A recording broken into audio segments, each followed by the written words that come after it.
और कई पुराने सिक्के निकलते हैं जो अब किसी काम के नहीं। क्या बात है, जो कहीं ना खोटा सिक्का चले वो भगवान का। लोग चढ़ाते हैं इसी तरह सड़ी वाली सुपारी, जब कोई ना खाए वो भगवान को चढ़ा दो। सड़ा सड़ा गला नारियल भगवान को चढ़ा दो। आदमी जो फटा पुराना नोट है कोई दुकानदार नहीं लेते हैं, बोले आरती में चढ़ा दो। जो कहीं ना अपना तो खाएंगे बहुत बढ़िया वाली मिठाई, और भगवान को बोले इलायची दाना खरीद के चढ़ा दो। सस्ते वाले केले, सस्ते वाले सेव, किसके लिए? बोले भगवान के लिए, भगवान को चढ़ा दो। आज आदमी इसी तरह का दान करता है। वाजिस्रवा भी यही कर रहे थे। तो उनका एक 5 साल का बालक था, वो देख रहा था कि मेरे पिता जो वस्तुएं किसी काम की नहीं हैं उनका दान कर रहे हैं। ऐसा दान करने से उनको नरक भोगना पड़ेगा। चूंकि उनका बेटा था तो वो गया, पिताजी ये क्या कर रहे हैं आप? ये जो बेकार की गमे हैं उनका दान क्यों कर रहे हैं? 5 साल का लड़का है, बोल रहा है, कुछ ध्यान नहीं दिया। वो काम करते रहे। थोड़ी देर बाद फिर गया, फिर उनको मना किया। कहते हैं 3-4 बार जब वो बोला लेकिन उन्होंने वो काम बंद नहीं किया। तो वो गया, अपने पिता से कहा, वाजिस्रवा से, कि पिताजी आप मुझे किसे दान दे रहे हैं? क्योंकि मैं भी बिना काम का हूं, ना अभी कमा रहा हूं, आप पर बोझ हूं। छोटा बच्चा 5 साल का बोला, पिताजी आप मुझे किसे दान दे रहे हैं? तो बार बार बच्चा उनको डिस्टर्ब कर रहा था, तो उनको गुस्सा आया और उन्होंने कहा मैं तुझे यम को दान कर रहा हूं। तो पिताजी ने कह दिया सो कह दिया। निष्ठावान बालक घर से निकल करके यमराज की ओर चल दिया। अपनी गोष्ठी ना किया करें तो अच्छा है, जितनी देर बैठे शांति बैठे, अपनी गोष्ठी बाद में कर लेना। बोले गायत्री माता की जय। बच्चा यम के द्वारे चल दिया।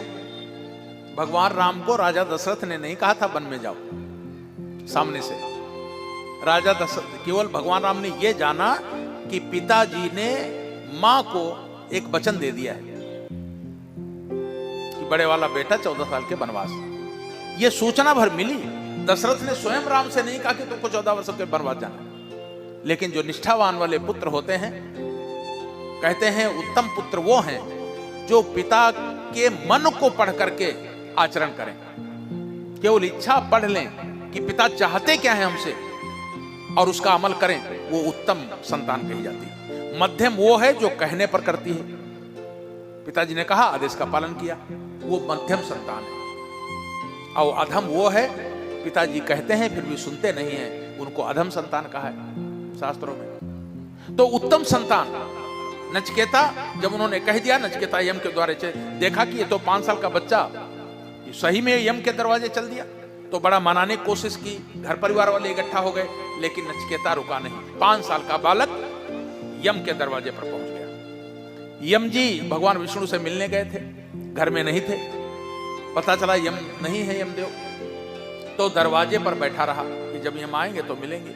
और कहते हैं 3 दिन 3 रातों तक यम के दरवाजे पर 5 साल का बच्चा बिना कुछ खाए पिए बैठा रहा यमदेव से मिलने के लिए। यमराज आए, पता चला कि एक बालक आया है और वो आपसे बिना मिले नहीं जाएगा, ये जिद पकड़ करके बैठा है 3 दिन से। तो यम गए, दरवाजे पर देखा 5 साल का बच्चा बैठा है। तो उसको देखकर यमराज बहुत प्रसन्न हुए। बोले, बालक मैं तुमसे बहुत प्रसन्न हूं। बिना कुछ खाए पिए मेरे केवल दर्शनों के लिए तुम 3 दिन 3 रात तक बिना कुछ खाए पिए मेरे दरवाजे पर बैठे रहे, इसलिए मैं बहुत प्रसन्न हूं। तुम 3 वरदान मांग लो। तो नचिकेता ने पहला वरदान ये मांगा कि मेरे पिता यज्ञ करने के बाद जो बूढ़ी गायों को दान दिया, अनावश्यक चीजों का दान दिया, उससे जो उनको पाप लगने वाला है वो पाप उनको ना लगे, आप क्षमा कर। दूसरा वरदान मांगा कि मेरे पिताजी मुझसे नाराज हो गए और ये कहा कि यम को दान करता हूं, तो मेरे प्रति उनकी नाराजगी दूर हो जाए, पिता का मेरे पर स्नेह हो। और तीसरा वरदान मांगा, मुझे आत्मज्ञान की शिक्षा दी, ब्रह्म ज्ञान दिया। और जब 2 वरदान तो उन्होंने दे दिया, लेकिन जब तीसरा वरदान मांगा तो यमराज ने कहा, बेटा तुम अभी बालक हो, खेलने खाने का समय है, ये ब्रह्म ज्ञान लेकर क्या करोगे? तो उन्होंने कहा नहीं, मैं तो वही लूंगा। तो यमराज ने उसको लालच दिखाया कि तीसरे वरदान के बदले तुमको मैं इंद्र का साम्राज्य देता हूं, अप्सराओं से भरा हुआ, सारी सुख सुविधाओं से भरा हुआ इंद्र का साम्राज्य तुम्हें सौंपता हूं, जाओ सुख करो। तो उसने कहा जो आप हमको इंद्र का साम्राज्य दे रहे हैं वो क्या मेरे जीवन में स्थायी रहेगा?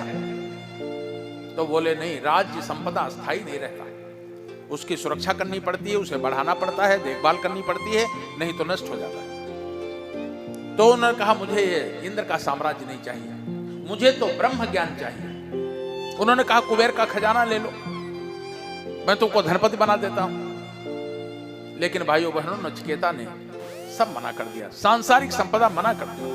और जब उसकी निष्ठा सच्ची देखा, उसने कहा हमको वो ज्ञान दीजिए जो एक बार प्राप्त होने के बाद कभी न जाए, वो शाश्वत ज्ञान मुझे दीजिए, ब्रह्म ज्ञान दीजिए, आत्म ज्ञान दीजिए। और नचिकेता की निष्ठा देख करके यम ने 1 वर्ष तक नचिकेता को वहीं बैठा करके गुरु दीक्षा दी और उसके बाद ब्रह्म ज्ञान की दीक्षा दी।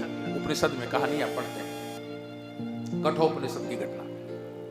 भाइयों बहनों, सद्ज्ञान ही व्यक्ति को एक बार प्राप्त हो जाता है तो कभी जाता नहीं है, इसलिए ज्ञान को सच्ची संपदा कहा गया है। और उसी ज्ञान को प्राप्त करने के लिए पहले लोग ऋषियों के आश्रम में महीनों जाते थे, 6-6 महीने जाते थे, सत्संग करते थे।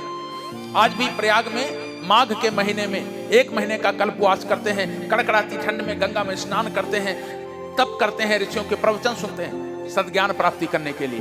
बड़े बड़े राजा महाराजा लोग अपना मुकुट उतार करके रख करके शिष्य बन करके बैठते थे ऋषियों के सामने। महाराजा जनक जैसे बड़े बड़े विद्वानों के साथ बैठ करके ज्ञान चर्चा करते थे। सत्संग का मतलब होता है ज्ञान प्राप्त करना, क्योंकि ज्ञान ही व्यक्ति को अच्छे मार्ग पर लेकर जाता है, ज्ञान ही व्यक्ति के जीवन का कल्याण करता है। आज उसी ज्ञान की कमी है।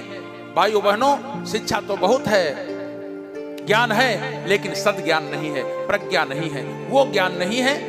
पहले भाइयों बहनों मकान अच्छे नहीं थे, साधन सुविधा नहीं थी, लेकिन प्रेम था, सद्भावना थी, भाईचारा था। आज व्यक्ति की बौद्धिक क्षमता बहुत बढ़ गई,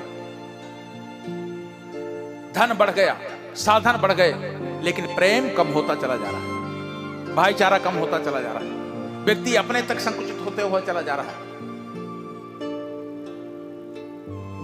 आज जरूरत है श्रेष्ठ ज्ञान की। यह श्रेष्ठ ज्ञान कैसे मिलेगा?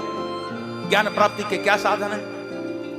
भाइयों बहनों, ज्ञान जो हमको नर पशु से निकाल करके श्रेष्ठ देवता की ओर पहुंचा देता है, आज उसी ज्ञान की कमी है। ऋषि कहते हैं कि जो आत्मज्ञान प्राप्त ना करता हो, यदि आत्मज्ञान का अभाव है तो वो मनुष्य नर पशु बन जाता है।